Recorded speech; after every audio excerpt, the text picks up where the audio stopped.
week from Rio de Janeiro, Brazil, an onstage, backstage, offstage look at the bands of Rock in Rio 2, featuring Guns N' Roses, INXS, Megadeth, and many more. Some big-time fun in the sun with the karaokers who pretty much invented it, and rock bands run riot in one of the world's wildest cities. Hi, I'm Kurt Loder. Welcome to the Week in Rock, coming to you this week from Rio de Janeiro, down on the sweltering Tropic of Capricorn. Right now, we're high atop Pão de Açúcar, which is Sugarloaf Mountain, a local tourist magnet. We're taking a little break up here after the last several nights of Rock in Rio 2 shows, with somewhere between 150,000 and 200,000 fans a night. Rock in Rio has a little bit of something for everyone, from George Michael to Guns N' Roses to Megadeth to Run DMC to New Kids on the Block. The shows have been really something to see, and you're going to see a little bit of them right now. I think here in Brazil, it's kind of, they haven't sort of intellectualized rock and roll so much. It's more pure and simple. It's like, it's genuine excitement and craziness. It's an event.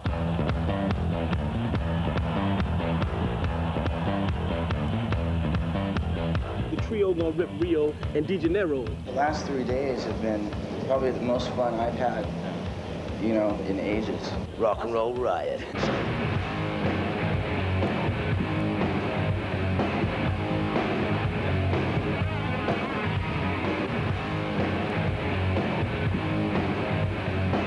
It's great to see rock and roll fans, as they truly should be, screaming banshees. I like it.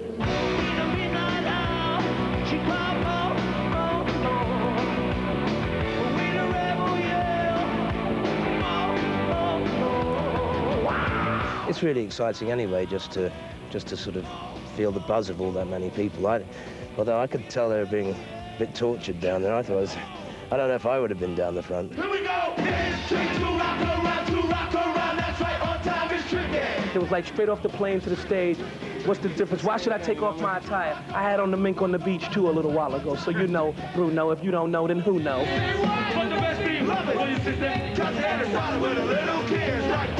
The funny thing is how you see 200,000 hands go up in the air and go from side to side. It looks so, it's as beautiful as fireworks. Nós temos novo disco, rest in peace. E esta música é Hager 18. Sound was pretty awful, but you know what? We didn't care, so I don't think anybody else did. I think everybody was surprised that I was speaking Portuguese to them.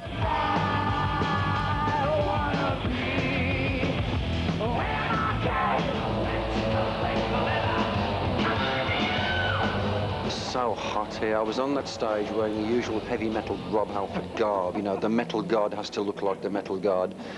And the longer I sang and the longer I stomped about on stage, the heavier this stuff got. And like by the end of the evening, man, I just about crawled off that stage.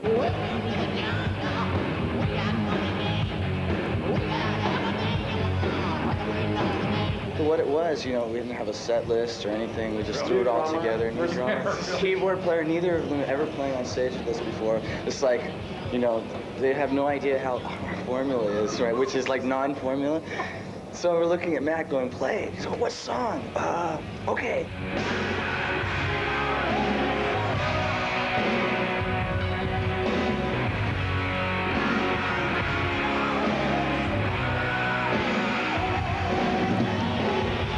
I haven't been in Brazil in 18 years, and I'm very, very grateful that my brothers and sisters showed up.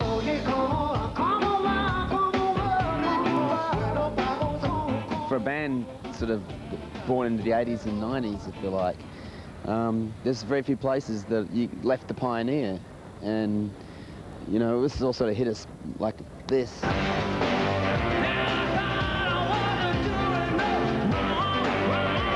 Some people can like heavy metal and they can like, you know, softer metal or rock or whatever. And this is an opportunity here in Rio to show a big cross-section of all different types. This is what's very special about the Rio Festival.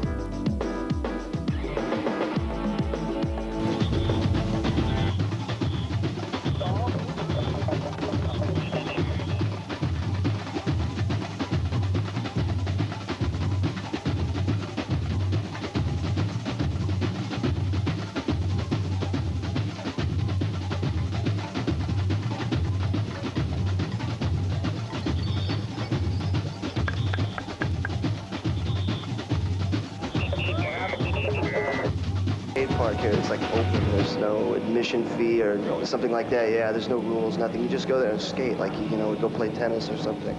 I thought that was pretty cool. Okay, here we are at Gabriele Gisco's in Rio de Janeiro, and we're going to sort our way through some albums here today. $35. This guy's getting rich. Sex in Rio. Queensryche, we bid it for that soundtrack. I want everybody to know. And, well, I can't show you the cover.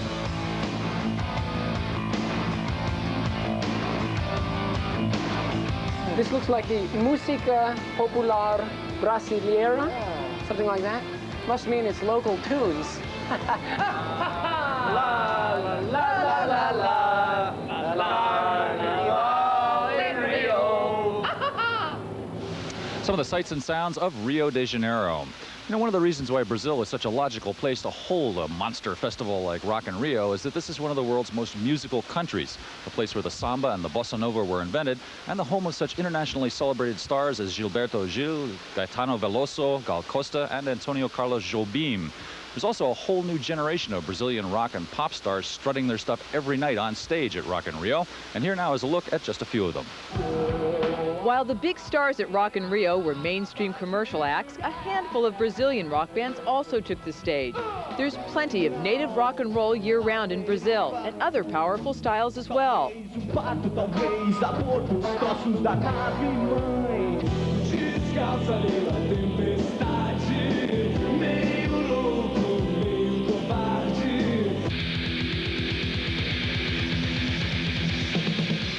Sepultura is Brazil's premier speed metal act. They play harsh songs about Brazil's third world reality.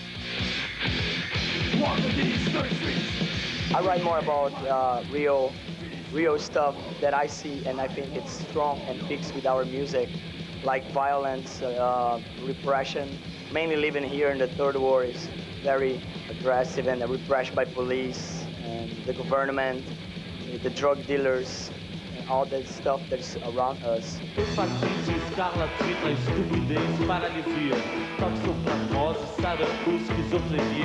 Another popular Brazilian band is Cheetahs. While not as loud as Sepultura, they're also known for songs with a message. I like Cheetahs because it's heavy rock that always says a lot.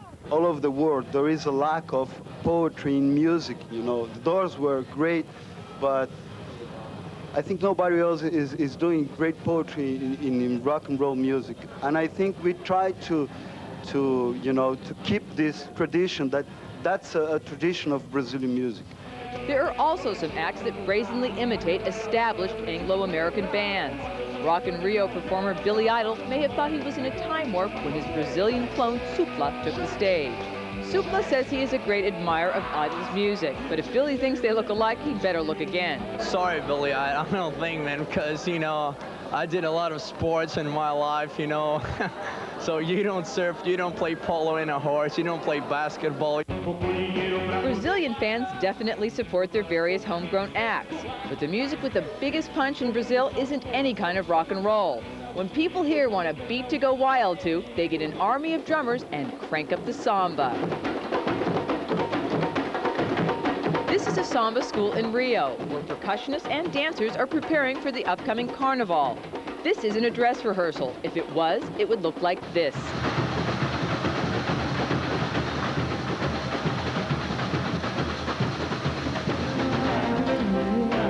Rock in Rio was definitely a showcase for commercial bands and mainstream rockers. The Brazilian bands we talked to didn't mind second billing, but they weren't too happy with the second-class treatment they felt they got. We just wish we could have more things from the people from Rock in Rio, like a sound check, a better treatment is the only thing we missed. But long after Rock in Rio and the commercial rock horde leaves and soccer returns to the Maracanã Stadium, Brazilian rock talent will continue to flourish, with the music as its primary focus. Bands of Brazil, 1991 at the Rock in Rio Festival. How was it out there in front of what I guess was the biggest crowd of your life, no? Well, it was intense, to say the least. You can't fathom what it's like to actually stand up there and look at it. But it's just a sea of basses, and you can't even see what they're doing, you know. But you can hear them. They're very loud, very vocal, and that's very pleasing. This is pretty well organized. I mean, can you hear what's going on? Is everything working pretty well, given the circumstances? Given the circumstances, I think it's worked out really well. It's a difficult thing to put on, you know, all these different bands. You're in a foreign country, you know, but they've really done a good job in putting it together, and it's a big event. It's huge. Do you think it's good to have events this size? I mean, do you lose something in intimacy when you're playing to like an army of people out there, or do you have to project so much that you lose the original reason for projecting? Yeah, I think certainly all the shows we've ever done and our set, the way we designed it, it's, you know, put together for a much more intimate sort of presentation. You know, we were wondering, certainly the first time anybody's ever heard us down here, and I'm sure we looked like little tiny specks of dust from, you know, the back of the stadium, but hey, we're happy to be here, you know. Were you thinking, before you came here, were you thinking maybe this is like Samba City down here, and maybe it's not a metal kind of town, which it actually is, apparently, but what were your preconceptions? Well, we had sort of an idea what it was like because they've had one event like this before, and it was, I'd say, predominantly hard rock acts, and they went over very well. So the people are, you know, really into this type of music. And it showed. I mean, they really had a good time tonight. Would you advise more bands to come down here and play? Is it an appreciative audience? Yes. We're going to definitely try and come back and, you know, do a proper tour of hopefully many places in South America and be able to get things scaled down a little more, I think, but we wouldn't have turned this down in a heartbeat, you know? Good to know. A lot of people are saying that. That's it for now. We'll be back with another report soon from Maracana Stadium. Well, in the hallways anyway. This place is unbelievable, as you can see. Sort of mysterious. People say there are 150,000 people can be fit in here. Some people say if you sell the lawn and really pack them in, you get 200,000 people in. It's amazing. It's a real bazaar. There's a bank here in case you run out of money. No cash machines, but a bank. People of all varieties, eating, drinking, and doing a variety of other things. You can go here and get, I don't know what that stuff is, ice cream or something. There are, what is sold here? I don't even know. There are like photo shops, there are clothing stores, there's just about everything needed to sustain life is in this stadium. It's enormous, and that too. It's an enormous place, and the lineup here this week is just incredible. This is a big rock and roll town, it's a big dance pop town, and everything is on this bill. Every kind of music is represented. We're going to take a look all around the stadium and go back to the VIP area and see what's going on there also. Let's go take a look. Well, this is more like it, the VIP room, a place where lots of very important people are, or people who think they are very important, and like the noble anteater here, scarfing up everything in sight. What an animal. This place is filled with people drinking and watching the videos up here. We have Queensryche up on stage now. It's beamed right back to us. They're serving crepes up there. People can sit here and watch the whole show and not even have to leave the room. They don't even have to go out into the stadium, which is a pretty scary place. There are also these unusual animals here. This is a cotia, native to Brazil. All we know about it is that it's very dumb. This, of course, is a tattoo, an armadillo. So if you get bored with the action on the video screen, well, sometimes these are as interesting as some of the bands you're likely to see. We're going to bring you lots of information, news, interviews, and music from live on stage at this festival throughout the week, so do stay tuned.